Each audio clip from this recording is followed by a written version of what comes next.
अमेरिकी राष्ट्रपति Donald Trump ने एक दावा किया है और कहा है कि अमेरिका अपनी नई टैरिफ नीति से इतना अधिक राजस्व कमा सकता है कि वह इनकम टैक्स की जरूरत को खत्म कर सकता है। उन्होंने 1800 के दशक के अंत का हवाला देते हुए कहा कि उस समय अमेरिका ने केवल टैरिफ के माध्यम से धन अर्जित किया और तब देश दुनिया का सबसे अमीर राष्ट्र था। उन्होंने कहा कि यह एक मौका है कि इतना पैसा है कि वह इनकम टैक्स को रिप्लेस कर दे। 1870 से 1913 तक हमारे पास केवल टैरिफ से पैसा आता था और तब हम दुनिया के सबसे अमीर देश थे। आपको बता दें कि इनकम टैक्स में कोई भी बदलाव केवल अमेरिकी कांग्रेस के माध्यम से ही किया जा सकता है, क्योंकि टैक्स नीति बनाने का अधिकार उसी के पास है।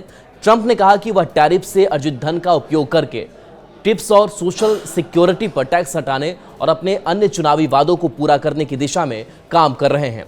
ट्रंप ने दावा किया है कि 1880 के दशक में एक कमेटी बनाई गई थी जिसका काम यह तय करना था कि इस पैसे को कैसे खत्म करें, किसे दें, इसका क्या करें। उन्होंने कहा कि 1913 में चतुराई से उन्होंने इनकम टैक्स सिस्टम लागू कर दिया। फिर 1931 और 32 में टैरिफ को वापस लाने की कोशिश की, लेकिन तब बहुत देर हो चुकी थी।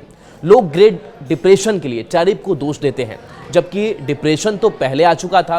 राजस्व पर पूछे गए सवाल के जवाब में ट्रंप ने कहा कि अमेरिका ने उनके कार्यकाल के दौरान रोजाना 2 से 3 अरब डॉलर तक की कमाई की थी। उन्होंने कहा कि हमने कभी इतना पैसा नहीं कमाया था, यह सैकड़ों अरब डॉलर सालाना की बात है। ट्रंप ने कहा कि हाल ही में मैंने इसे थोड़ी देर के लिए रोका है क्योंकि यह एक ट्रांजिशन है, आपको थोड़ी लचीलापन दिखानी होती है। ट्रंप ने कई देशों पर लगाए गए कस्टमाइज्ड टैरिफ पर 90 दिन की रोक लगा दी, जो कि उनके पहले के बयान से एक बड़ा यूटर्न माना जा रहा है। इससे पहले उन्होंने कहा था कि टैरिफ पर कोई रियायत नहीं दी जाएगी, केवल बातचीत होगी।